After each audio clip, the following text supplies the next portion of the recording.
Premium selling guys. ആരൊന്നും പറയുന്നത് premium സെല്ലിങ്ങിന്റെ ഉസ്താദാണ് നമ്മുടെ ഡോക്ടർ അനിൽ രാമചന്ദ്രൻ. എന്റെ മോനെ ഇട കച്ചവടക്കാരെ ഇങ്ങനെ എന്താ പറയുക വാത്സല്യത്തിന്റെ നെറുപുഞ്ചിരിയോടുകൂടി സ്വീകരിക്കുന്ന ഒരുത്തനെ ഇതുപോലൊക്കെ ലോക ഞാൻ കണ്ടിട്ടില്ല. എന്തായാലും കാണാം. ഇത്രയോ ചാട തെണ്ടി വേറെ ഇല്ല എന്ന് ഈ സംഘാടകരുടെ മനസ്സിലുണ്ട്. കാരണം 1 മണിക്കൂർ തീ തീറ്റിച്ച് ഞാൻ. നല്ല കാര്യം. ഒരു ക്ലാസ് എടുക്കുന്ന ഒരു വിശിഷ്ട വ്യക്തിയാണ് പുള്ളിക്കാരൻ പറയുന്ന പറയുകയാണെന്നുണ്ടെങ്കിൽ ഞാൻ ഭയങ്കര ജാടത്തെണ്ടിയാണ്. ഈ പറയുന്ന വ്യക്തി ഡോക്ടർ അനിൽ രാമചന്ദ്രൻ നല്ല സത്യസന്ധനായ ജാടത്തെണ്ടിയാണെന്ന് പുള്ളിക്കാരൻ തന്നെ പറയുന്നുണ്ട്. പക്ഷെ ഈ തെണ്ടിയൊക്കെ കൊണ്ട് എന്തിനെ ക്ലാസ് എടുപ്പിക്കുന്നു എന്നാണ് സംഘാടകരായ വിവരമില്ലാത്തവണ്ണം എനിക്ക് ചോദിക്കുക. പന്തക്കിളിയും തള്ളക്കിളിയും വീട്ടിൽ നിന്ന് അച്ഛനെ അമ്മേനെ കേട്ടാ പോലെ നാട്ടുകാരെ വിളിച്ചു നിർത്തി എന്തിനാ ഇങ്ങനെ കേൾക്കുന്നത്? ഉളുപ്പില്ലേ? കലിപ്പ് തീരും വരെ ഞാൻ നാണം കെടുത്തും കേട്ടോ. അവന്റെ കലിപ്പ് വീടുന്നിടം വരെ നിന്നെയൊക്കെ നാളെ കിടന്ന് നീയൊക്കെ ഇതില് വലിച്ചു. എനിക്ക് അത്രയേ ഉള്ളു പറയാം. അല്ല ഈ ബിസിനസിന്റെ ക്ലാസ് എന്നൊക്കെ പറയുകയാണെന്നുണ്ടെങ്കിൽ ഈ ഇപ്പൊ ഇങ്ങനെ ഡോക്ടറാണോ പട്ടാളാണോ നമുക്കറിയത്തില്ല. പക്ഷെ എങ്കിലും ചേട്ടാ സംഘാടന വീഴ്ച ഒരു വേദിയിൽ വന്നിരിക്കുന്നതിന് മൊത്തം പ്രീമിയം ആൾക്കാർ മാത്രം പച്ചക്കറിയാണ് കോണത്തി കഴിക്കലാണ് മക്കളൊന്നായി ഇവൻ പറയുന്നത്. എന്തോ പറയാൻ നമ്മുടെ അപ്പുറത്തുള്ള കാര്യങ്ങൾ തള്ളതാ. ഇത് ഇവിടെ പറഞ്ഞങ്ങ് തീർന്നു. ഇല്ലെങ്കിൽ ഞാൻ ഇവിടെ നിന്ന് അങ്ങോട്ട് ഇറങ്ങിയിട്ട് ഞാനൊരു വീഡിയോ ചെയ്യും. അത് നിങ്ങൾക്ക് ഭയങ്കര ദോഷം. കണ്ട നിങ്ങളുടെ കുഴി നിങ്ങൾ തന്നെ. അല്ല ഈ അനിൽ രാമചന്ദ്രൻ വീഡിയോ ചെയ്ത് ആര് കാണും? എനിക്കറിയത്തില്ല. പുള്ളിക്കാരനെ തെരുവിളിക്കുന്ന കമന്റ് ഞാൻ കണ്ടിട്ടുള്ളൂ ഇതുവരെ. പുള്ളിക്കാരന്റെ നല്ലൊരു കാര്യം പറയുന്ന കമന്റ് സത്യമായിട്ട് ഞാൻ കണ്ടിട്ടില്ല. 100-ൽ 1 കാണാൻ മരുഭൂമി പെയ്യുന്ന മഴ പോലെ മാസങ്ങൾക്ക് മുന്നേ കിട്ടിയടോ ഇന്നത്തെ പൈസ.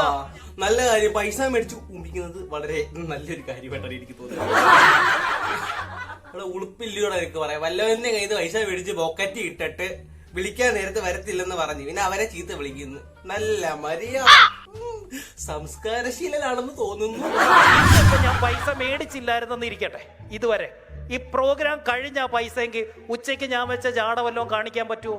കണ്ടോ വിവരമില്ലാത്ത സംഘാടകര് പൈസ ഒക്കെ കൊണ്ടുകൊടുത്ത അനിൽ ബാലചന്ദ്രൻ കണ്ട വാഴാമേക്കർ എന്നാണെന്നുണ്ടെങ്കിൽ കാരണം പുള്ളിക്കാരെ ക്ലാസ് എടുക്കുന്ന ഇതാണ്. നിങ്ങൾ പ്രീമിയം ആൾക്കാരെ സെലക്ട് ചെയ്യൂ. പ്രീമിയം ആൾക്കാർ പ്രീമിയം. എന്റെ അറിവിൽ ഈ പ്രീമിയം സെല്ല് ചെയ്ത് ഏതൊക്കെ ബ്രാൻഡ് ഉണ്ടെന്ന് എനിക്കറിയത്തില്ല. ഇങ്ങനെയൊക്കെ ഈ പുള്ളി പറയുന്ന പോലെയൊക്കെ ചെയ്യുവാണെന്നുണ്ടെങ്കിൽ മിക്കവാറും 90% ബിസിനസ് പൊട്ടും. കേട്ടോ ഉറപ്പാ. ബിസിനസ് പൊട്ടണമെന്നുണ്ടെങ്കിൽ പുള്ളിയുടെ വീഡിയോ തന്നെ കാണണമെന്നാണ് എനിക്ക് പലപ്പോഴും തോന്നിയിട്ടുള്ളത്. വ്യക്തിപരമായിട്ടുള്ള അഭിപ്രായമാണ്. എന്താ ഉച്ചയ്ക്ക് ഞാൻ ജാട കാണിച്ച് ഓൾറെഡി കിട്ടാനുള്ള എന്റെ വെട്ടി വീണു. ആരായി പൊട്ടൻ? സംഘാടകയുടെ പൈസ പോയി അവൻ മേടിച്ച് ഞണ്ണി. എന്നിട്ട് പറയുക ആരാ പൊട്ടൻ? എടാ ഉളുപ്പ് വേണോടാ നാരി. ഇനി ഞാൻ പറയുന്നതാ ടേംസ് ആൻഡ് കണ്ടീഷൻ. ഞാൻ പറയുന്നതേ നടക്കൂ. എന്താ എല്ലാവരോടും ഓടി അങ്ങോട്ട് വന്നേ? കാശ് കൊടുത്തു പോയി. ഇതിനുള്ള സ്കില്ലില്ലാത്ത തെണ്ടികളായിട്ടുള്ള ബിസിനസ്സുകാരാ ഈ കസ്റ്റമറുടെ പുറകെ നടന്ന് തെണ്ടുന്ന. നാണവില്ലിയോടെ നിനക്കൊക്കെ എന്തിനാ ഇങ്ങനെ? അല്ല ഈ ബിസിനസ്സുകാരെ സത്യമായിട്ടും ഈ ബിസിനസ് ചെയ്യുന്നവരാരാണ്? ഇല്ല ബിസിനസ് ചെയ്ത ആൾക്കാർ വളരെ കുറവാണ്. പക്ഷെ എങ്കിലും പറയാം ഈ ക്ലാസ് ഒക്കെ ചെയ്ത പൊട്ടന്മാരോടാണ് എനിക്ക് പറയാനുള്ളത്. എന്തോ എന്തിനാടാ നിനക്കൊക്കെ വീട്ടിൽ ഇരുന്ന് അച്ഛൻ്റെ അമ്മയുടെ പ്രാക്കല്ല എന്നാണ് നാട്ടുകാരുടെ പ്രാക്ക് കേട്ടപ്പോ ഇവന്റെ ഒക്കെ പ്രാക്കും ചീത്തകളും കേൾക്കേണ്ട കാര്യമുണ്ടോ? ബിസിനസ് നല്ല രീതിയിൽ റൺ ചെയ്യുന്നവരൊന്നും ഈ പരിപാടിക്ക് വരുമെന്ന് എനിക്ക് തോന്നുന്നില്ല സത്യമായിട്ടും. കുറച്ചും കൂടെ അത്യാർത്ഥി മൂത്ത് പഠിക്കാൻ വരുന്നവരെല്ലാം ലാസ്റ്റ് ഇത് വരും. നിനക്കൊക്കെ അങ്ങനെ ചോദ്യം നാടവില്യോടാ നിനക്കൊക്കെ? വാല തുടിക്കട്ടി കളിയാ സമ്മതിക്കണം. എന്തിനാ തെണ്ടിയെന്ന് വിളിക്കുന്നത്? ഒരുത്തന്നെ നാക്ക് എന്തായാലും ഒരു അമ്മാവന്റെ ആണോ ഏട്ടന്റെ ആണോ അറിയത്തില്ല. പുള്ളിയുടെ മോന്തൊന്നും ഞാൻ കണ്ടില്ല. നിങ്ങളിപ്പം കണ്ടു കാണും. മലയാളികളുടെ വില അണ്ണം കാത്ത് കേട്ടോ. ഇല്ലെങ്കിൽ നാണം കിട്ടും നാറിയാൻ ഇവന്റെ ഒക്കെ വായിക്കുന്ന കേട്ട് വെറുതെ വന്ന് വീട്ടിൽ ഇരിക്കുവായിരുന്നുണ്ടെങ്കിൽ നിങ്ങൾ 1 മണിക്കൂർ ഞങ്ങളെ ഇവിടെ വെയിറ്റ് ചെയ്യിച്ചില്ല. ബിസിനസ്സുകാരെ തെണ്ടി എന്ന് പറയാൻ ഞങ്ങളൊക്കെ ബിസിനസ്സുകാരാ. നിങ്ങളിത് കാണണം ഗൈസ്. അവരുടെ പൈസ കൊടുത്ത് അവരെ ഒരു മണിക്കൂർ വെയിറ്റ് ചെയ്യിപ്പിച്ച്. അപ്പൊ അവര് ചോദിച്ചു എന്തിനാണ് ഞങ്ങളെ വെയിറ്റ് ചെയ്യിപ്പിച്ചത്? അതിനെന്താ എടാ നിനക്ക് 4 ലക്ഷം രൂപ കണ്ട് എണ്ണി കൊടുത്തെന്നാ പറഞ്ഞത്. ഒരു ഇച്ചിരി ബിസിനസ്സിനകത്ത് പഞ്ചുവലും വലിയ തുപ്പിക്കഴിക്കലാണല്ലോ എന്റെ മുത്ത് ഡോക്ടർ അനിൽ ബാലചന്ദ്രൻ എന്ന് പറയുന്ന വ്യക്തി. പക്ഷെ എന്നാലും ഇടപാടായി ഉള്ള കാര്യമുള്ള പോലെ എനിക്കിഷ്ടമാണ്. എന്നാലും ഇങ്ങനെയൊക്കെയുള്ള പരിപാടികൾ അറ്റൻഡ് ചെയ്യാൻ വന്നല്ലോ. അതും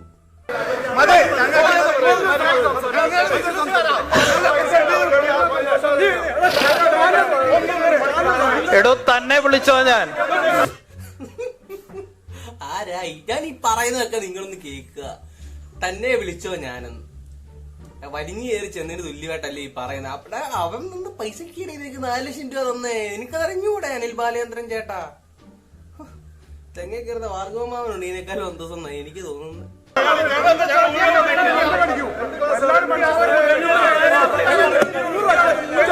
ശരി ശരി ശരി ഓക്കെ.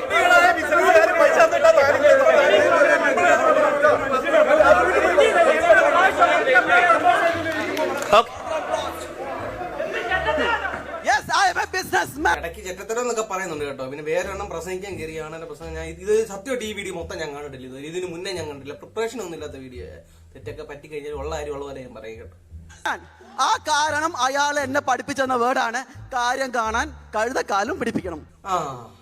അത് നല്ലൊരു ന്യായമാണ്. ഇപ്പം ശരിയാണ്. ഇപ്പം കഴുതയുടെ കാലാണെന്നുണ്ടെങ്കിലും പിന്നെ കാലാണേലും പിടിക്കണം. ബിസിനസ്സുകാരെന്നും പറഞ്ഞ എല്ലാരും ഇങ്ങനൊന്നല്ല കേട്ടോ. അണന്റെ തിയറി എപ്പോഴും റെഡിയാകത്തില്ല. കാരണം ഞാനൊരു ബിസിനസ്സിലേക്ക് ഇറങ്ങിയ ആളാണ്. ഏറ്റവും വേണ്ടത് കസ്റ്റമറോട് മര്യാദയ്ക്ക് സംസാരിക്കലാണ്. അത് മാത്രമാണ് ഏറ്റവും ഇമ്പോർട്ടൻറ്റ്. ഞങ്ങൾ ഇവിടെ എത്തിയിട്ടുണ്ടെങ്കിൽ ഞാനാണെങ്കിലും എൻ്റെ പാർട്ണറാണെങ്കിലും നമ്മളെല്ലാ ബിസിനസ്സുകാരാണെങ്കിലും നമ്മളെല്ലാവരും ഇത്രയും കാത്തുന്ന ആളില്ലല്ലോ. ഇദ്ദേഹം തന്നെ ഇൻസ്റ്റഗ്രാമിൽ എത്രയോ പോസ്റ്റ് ചെയ്തു, ഞാൻ കോഴിക്കോട് വരുന്നു. ഇതൊരു 500 തവണ പോസ്റ്റ് ചെയ്തു. നമ്മൾ ഫേസ്ബുക്കിലും എല്ലായിടത്തും നമ്മൾ പോസ്റ്റും ചെയ്യുന്നുണ്ട്. ആള് വരണ്ടേ? അല്ല നിങ്ങളായിട്ട് പറഞ്ഞോണ്ട് ഓക്കെ. അല്ലെങ്കിൽ ഏതോ നേരം പരിപാടി എടാ ഈ ബിസിനസ് ചെയ്ത അണ്ണന്റെ പേര് എനിക്കറിയാം. ഈ ഞാൻ റെസ്പെക്ട് ഇല്ലാത്തതുകൊണ്ടല്ലേ എടാന്ന് പറയുന്നത്. എന്റെ ശൈലി ഇവിടുത്തെ നാടൻ ഭാഷ അതാണ് ഞാൻ പറയുക. എനിക്ക് ഇംഗ്ലീഷ് സാൻഡുകളൊന്നും പറയാം എനിക്ക് വലിയ താല്പര്യമൊന്നുമില്ല. ഇതൊക്കെ നമ്മുടെ നാടൻ രീതി തന്നെ ഡീൽ ചെയ്യണം. ഈ ബിസിനസ്സുകാര് വരുന്നുണ്ടെന്ന് പറഞ്ഞപ്പോ തന്നെ തെള്ളി പൊട്ടിക്കുക. നിനക്കൊക്കെ സ്വന്തമായിട്ട് കാലിബർ ഇല്ലാത്തതുകൊണ്ടായിരിക്കും. കാരണം ഒരു ഇൻഫർമേഷൻ പാസ് ചെയ്യാനാണെന്നുണ്ടെങ്കിൽ ഇവന്റെ ഈ അനിൽ ബാലേന്ദ്രന്റെ ഒക്കെ എടുക്ക വരുമെന്ന് എനിക്ക് തോന്നുന്നില്ല. ബിസിനസ് പൊട്ടിക്കാനാണെന്നുണ്ടെങ്കിൽ ചിലപ്പോൾ വരും കേട്ടോ. അല്ലെ ഫ്രണ്ട്സ് ഒക്കെ പറയും എന്റെ ഫ്രണ്ട് നല്ല രീതിയിൽ ബിസിനസ് ചെയ്യൂ. പണ്ടാരക്കാലം മുടിഞ്ഞു പോണേ. ഇതാ അനിൽ ബാലേന്ദ്രന്റെ സൂപ്പർ ക്ലാസ്സാ. നീ പോണം കേട്ടോ. അറ്റൻഡ് ചെയ്താൽ നിനക്ക് കോടികൾ വരാവും. ലാസ്റ്റ് എന്തോ ചെയ്യുമെന്ന് ഞാൻ പറയുന്നില്ല. പറഞ്ഞാൽ അവിടെ സീനാവും. സമയത്ത് ഇല്ലാത്ത ആൾക്കാരോ 1.5 മണിക്കൂർ ഇയാൾ പൈസ വാങ്ങിട്ട് നമ്മളെ വെയിറ്റ് ചെയ്തിട്ട് പ്രതികരിക്കേണ്ടപ്പോഴാണ്. 1.5 മണിക്കൂർ പൈസ മേടിച്ച് അങ്ങോട്ട് കീശയിലോട്ട് വെച്ചിട്ട് നേരത്തെ പൈസ മേടിച്ച് എന്നിട്ട് ഈ നാണമില്ലാത്ത ഉളുപ്പില്ലാത്തവൻ വേദി കയറിയില്ല. എന്നിട്ട് പറയുക സംഘാടകരാണ് സീൻ, സംഘാടകര് ഇന്നത് പറഞ്ഞ് അത് പറഞ്ഞ് ഇത് പറഞ്ഞ് അതുകൊണ്ടാണ്. ഇല്ലെങ്കിൽ ഞാൻ വെളിയിറങ്ങി വീഡിയോ നിങ്ങളുടെ വീഡിയോ ഒക്കെ നിങ്ങൾ ജസ്റ്റ് ഞാനൊന്നും പറയുന്നില്ല. അനിൽ ബാലേന്ദ്രന്റെ വീഡിയോ ദി കിങ് മേക്കർ എന്നാന്ന് തോന്നുന്നു ചാനലിൽ വരും. പുള്ളിക്കാരന്റെ വീഡിയോ എടുത്ത് നോക്കണം കേട്ടോ. അതിന്റെ താഴെ വരുന്ന കമന്റ് ഒക്കെ ഞാൻ അതിശയം കേട്ടോ. ഇങ്ങനെയൊക്കെ ക്ഷമ വേണമെന്ന്. എന്നിട്ട് പുള്ളിക്കാരൻ പറയും എന്നെ തെറി വിളിക്കുന്ന നല്ലതാണ്, എനിക്ക് നല്ലതാണ്, റീച്ച് ഒക്കെ കിട്ടും. എന്നാലും തന്തയ്ക്കുന്നുണ്ടെങ്കിൽ വിളി കേട്ടിട്ട് റീച്ച് കിട്ടുന്നതാണോ നല്ലത്, അതോ പാമ്പടിച്ച് അച്ഛനും അമ്മയും വീട്ടിൽ ഇരിക്കുന്നതാണോ നല്ലത്? അച്ഛനും അമ്മയൊക്കെ എന്ത് ഏതായിരിക്കും അറിയോ. നാട്ടുകാരെ മൊത്തം ഞങ്ങളുടെ എല്ലാത്തവരും തമ്മയ്ക്ക് കയറി പരിപാടി കണ്ടിട്ട് ഇവൻ എന്തൊരു ചാടത്തെണ്ടിയെന്ന് പറഞ്ഞു. ശരിക്കും അങ്ങനെ തോന്നിയിട്ടില്ല കേട്ടോ. എനിക്ക് അനിൽ ബാലേന്ദ്രനെ പറ്റി ചാടത്തെണ്ടിയൊന്നും എനിക്ക് തോന്നിയിട്ടില്ല. അങ്ങനെ പൈസ ഉണ്ടാക്കാൻ കണ്ടുപിടിച്ച ഒരു വഴി. എല്ലാരും ഇപ്പൊ പല രീതി പല ബിസിനസ് പല രീതി ഉടായ്പ കാണിച്ച് ജയിക്കുന്നവരുണ്ട്, ഉടായ്പ കാണിച്ച് പൈസ ഉണ്ടാക്കുന്നവരുണ്ട്. അതുപോലെ ഒരാള് അല്ല എനിക്ക് വലിയ തെറ്റായിട്ടും തോന്നിയില്ല. അണിലേട്ടം പക്കയാ, പുള്ളിക്കാരൻ കില്ലുമായിട്ട് ചെയ്യും. എന്നാലും എനിക്ക് തോന്നിയെന്ന് പറയണമെന്നുണ്ടെങ്കിൽ ഈ പൈസ കൊടുത്ത് എന്താ പറയുന്നേ പറഞ്ഞ തോന്നിയ ദിവസമായിപ്പോ അത് ശരിയല്ല. പൊതുവേദിയിൽ അത് പറയാൻ കൊള്ളത്തില്ല. എന്തോ ഉണ്ടാക്കാൻ ഇവന്മാര് വന്നതാണ് എനിക്ക് മനസ്സിലാവാത്തത് അവസ്ഥ. നിങ്ങള് പൈസ കൊടുത്ത് കടിക്കുന്ന പട്ടിയെ മേടിച്ച് നിങ്ങൾ കടി കൊണ്ടു. എനിക്ക് അത്രേ ഉള്ളു പറയാൻ. എന്നാലും എന്റെ അള്ള ആവശ്യം ഒരുത്തനെങ്കിലും നട്ടലുണ്ടല്ലോ ഇങ്ങനെ നിവർന്ന് ചോദിച്ച് നിങ്ങൾ എന്തൊരു മര്യാദയാടാ പറയുന്നതെന്ന്. ആ അണ്ണന് മാത്രം ഒരു ബിഗ് സല്യൂട്ട്.